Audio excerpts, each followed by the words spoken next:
We next look at assessing the consistency between the null hypothesis and the observed data. And the p-value is the way that we quantify that consistency. Now, specifically, the p-value is a measure of how likely the observed results are if the conditions of the null hypothesis are true.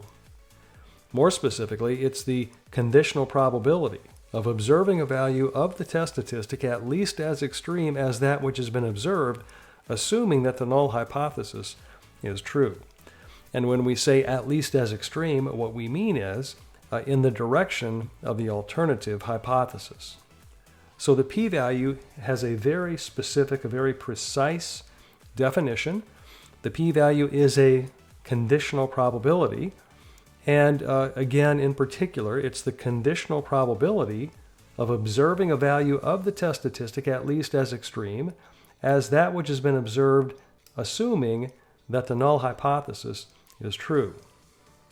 Now, I really want to emphasize that the p-value is not the conditional probability that the null hypothesis is true given the data. That is a very common and unfortunate misunderstanding of a p-value, and in some cases a mischaracterization when a p-value is being described in a paper or in fact in some textbooks. So it's very important that we have a proper understanding of what a p-value is, and it's also and perhaps equally important to understand what a p-value is not. Misunderstanding of p-values has caused a lot of problems in the scientific literature, and there are, I know of at least one journal that has banned the use of p-values and really frequentist statistics in general because of these kinds of problems. Another concept that is related to this and that is often misunderstood is the idea or the concept of a confidence level. And we'll talk more about that when we get into confidence intervals.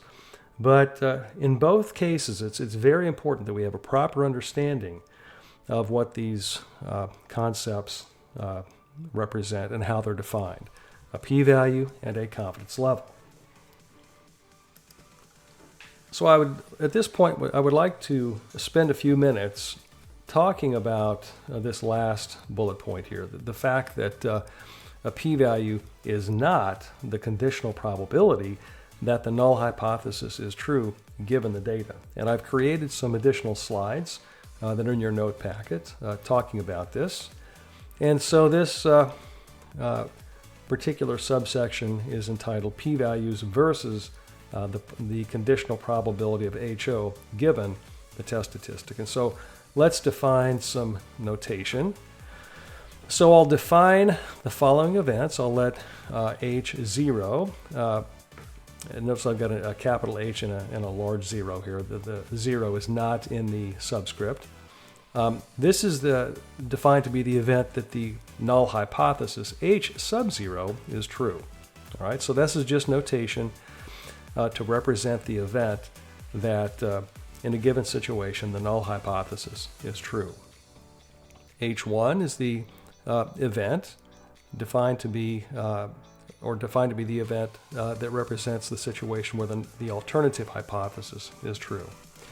Now note that H1, this event H1, the event that the alternative hypothesis is true, is the complement of HO, the event that the null hypothesis is true, and in these notes I'll represent that either by HO complement or a tilde in front of the event HO, which is just another way of representing the complement of the event HO. And then I'll use the abbreviation TS to represent the event of observing a value of the test statistic at least as extreme as that which has been observed in the data. All right, so instead of having to type all that out, we'll just represent that entire sentence or statement by the abbreviation TS. And so using that notation, the p-value, by definition, is the probability of TS given HO. It's the probability of TS, in other words, of observing a value of the test statistic at least as extreme as that which has been observed in the data, given that the null hypothesis is true. Now,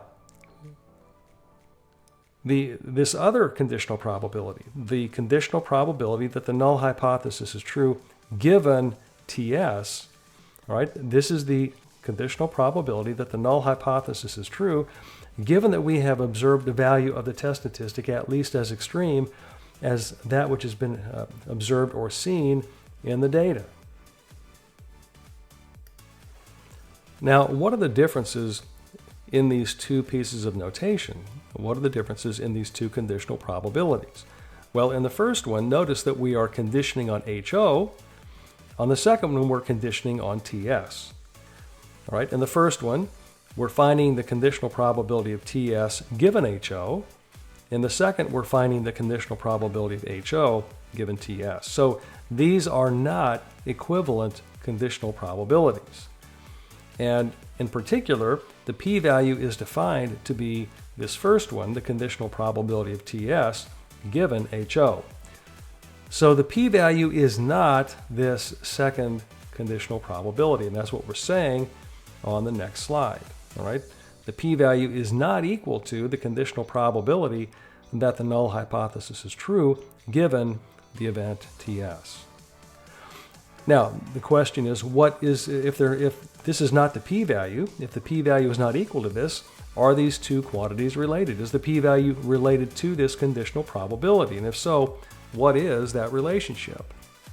All right, and so we can use Bayes' rule to find the relationship between this conditional probability that the null hypothesis is true given given TS, the relationship between that conditional probability and the p-value. And it turns out that it can be expressed in terms of the p-value and other probabilities according to this formula, which again comes from Bayes' rule.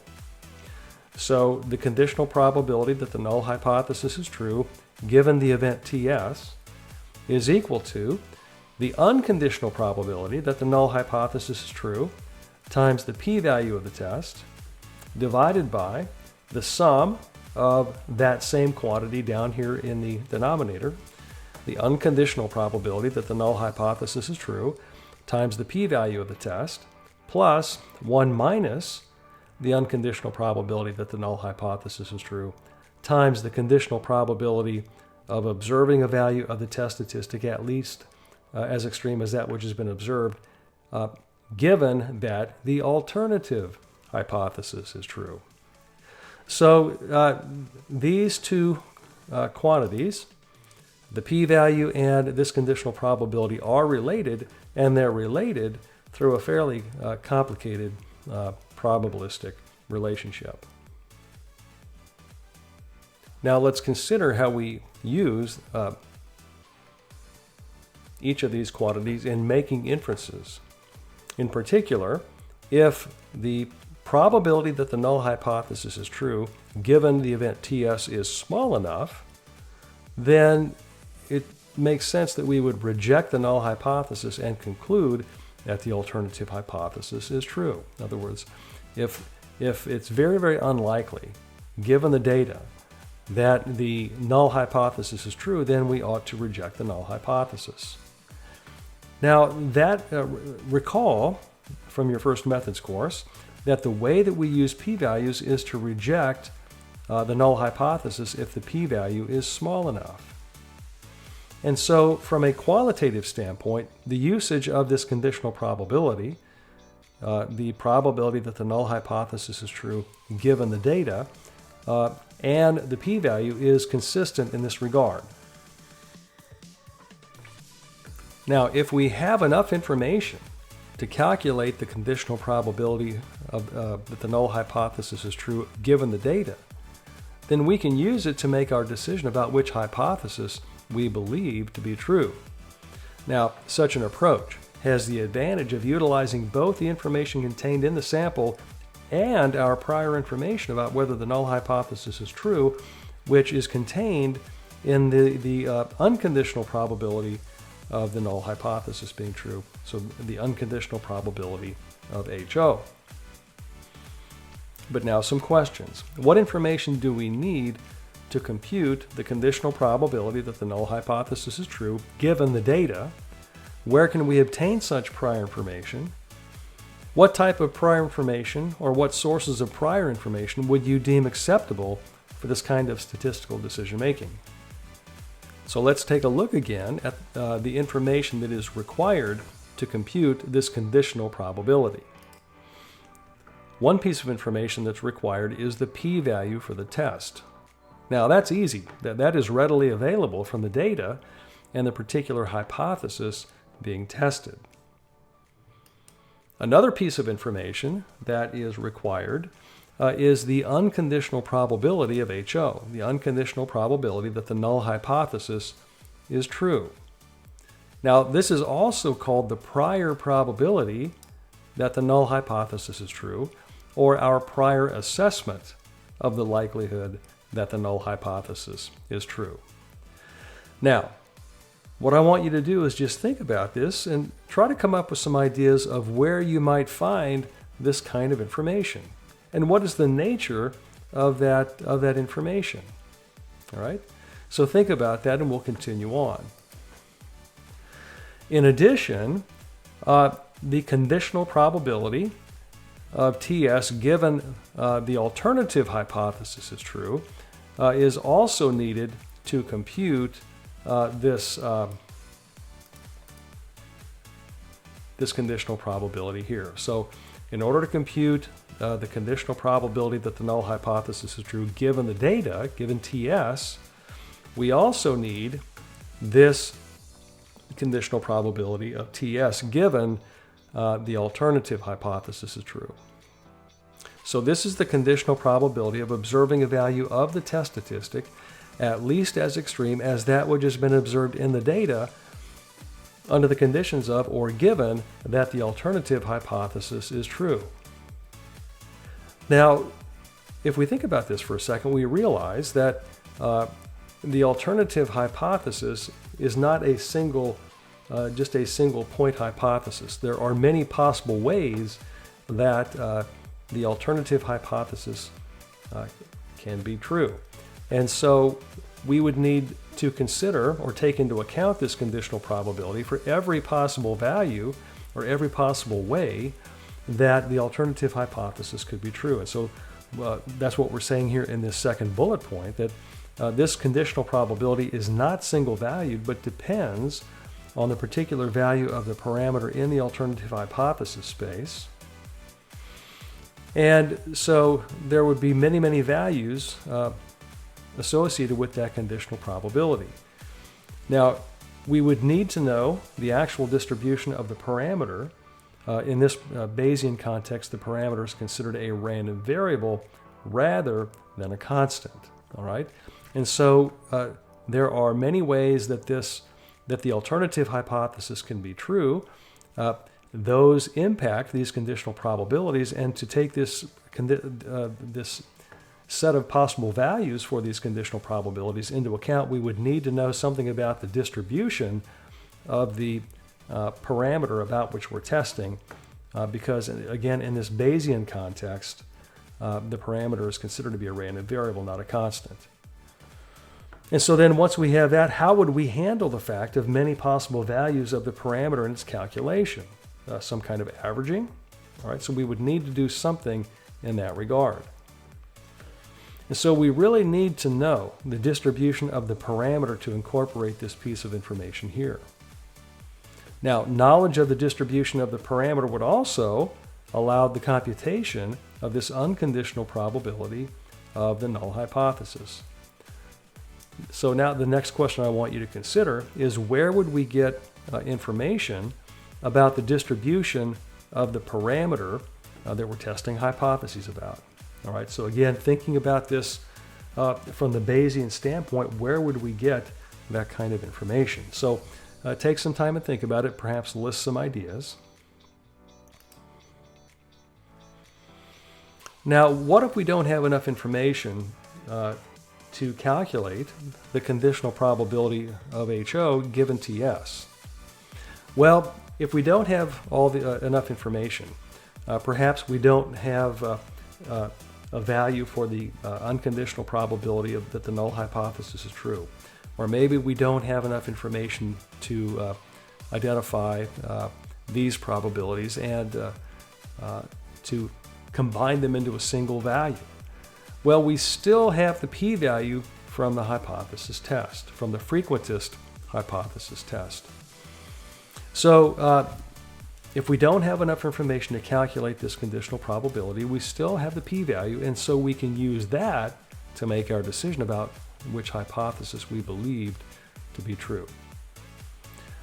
All right, and so again, you might think about why might we not have enough information to calculate this conditional probability. Even if we don't have enough information to calculate that conditional probability, we can still use the p-value for the test. And instead of doing a Bayesian type of test, we could do a frequentist type of test using the p-value. Okay, so that is an explanation of why the p-value for the test is not the same as the conditional probability that the null hypothesis is true given TS. All right, we see though they are related. All right, they're related according to this formula, and this comes from Bayes' rule. But there are some quantities in here and actually functions that may be very, very difficult to get in certain situations. We may not have any idea where to get this unconditional probability that the null hypothesis is true, and we may have, it may not be very easy to get this conditional probability of observing a value of the test statistic, at least as extreme as that which has been observed, given that the alternative hypothesis is true. This is really a complicated structure here, and so there are several difficulties in getting all the information required to calculate this conditional probability. So in the situations where we can't get all that information, we can still use the p-value for the test.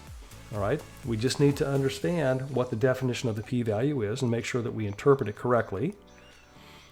How do we use the p-value in deciding which of the hypotheses to go with? So let's look at how we draw conclusions using the p-value from the test. And so the rule is, and this is really just another way of expressing a rejection rule or a decision criterion. We reject the null hypothesis in favor of the alternative. In other words, we conclude that the null hypothesis is false and that the alternative hypothesis is true if the p-value is less than or equal to alpha, where again alpha is the significance level of the test. Alpha is the probability of a type 1 error. It's the probability of rejecting the null hypothesis when the null hypothesis is true and should not be rejected. And this is a value that you choose when you are deciding how to evaluate your results. You choose the alpha, right, that you're going to use. Now, this procedure for using the p-value is equivalent to rejecting the null hypothesis if the test statistic falls in the rejection region. So regardless of whether you use the test statistic and critical point or rejection region method or the p-value method where we reject the null hypothesis in favor of the alternative if the p-value is less than or equal to alpha, both approaches will give you the same result. Now, if the two approaches, the test statistic and rejection region method and the p-value method, if those two approaches are equivalent, then why have both? Well, it turns out that the p-value approach is more flexible and easier to use in the context of publishing and so forth like that. Using p-values allows each reader of a study to draw their own conclusion by using a significance level that is consistent with the level of evidence that they require in order to reject the null hypothesis. So, for example, you may choose to use a 0.05 level of significance. Someone else may choose to use a smaller significance level, 0.01, and somebody else may choose to use a larger significance level, perhaps 0.08. Now, what is the difference in using different significance levels in deciding what to conclude? Well, using a smaller significance level is equivalent to requiring stronger evidence against the null hypothesis in order to reject it. Conversely, using a larger significance level is equivalent to requiring less evidence to reject the null hypothesis. As an example, suppose that you require that you're going to use a 0.05 level of significance, but somebody else is going to use a 0.01 level of significance. Now, if the p-value of the test is equal to 0.03, then because 0.03 is in fact less than or equal to 0.05, you would decide to reject the null hypothesis. But the 0.03 is not less than or equal to 0.01, and so the person using a 0.01 level of significance would not reject the null hypothesis. And so that is the way that we can see that using a smaller significance level is equivalent to requiring stronger evidence against the null hypothesis, and using a larger significance level is equivalent to requiring less evidence against the null hypothesis. Now, if instead of using p-values to decide whether to reject the null hypothesis, we use the test statistic and critical point method, then for every different significance level that somebody wanted to use, we would have to come up with new critical points. And so from the standpoint of publishing research results in articles and things like that, you can see how cumbersome that would be. It would be very limiting to the readers of a study if there was only one set of rejection criteria via the critical points that were provided in the report. So using p-values is just more flexible in that it allows each reader, each consumer of a research study, an article, and so forth, to draw their own conclusion based on a significance level of their own choosing. So we've seen in this particular video what p-values are. We've seen the actual definition of a p-value. We see how to use it. We reject the null hypothesis if the p-value is small enough, if it's less than or equal to the significance level that we're wanting to use for the test. And we've also seen what a p-value is not. A p-value is not, and I repeat, it is not. And it's very important that we understand this. P-value is not the conditional probability that the null hypothesis is true given the data.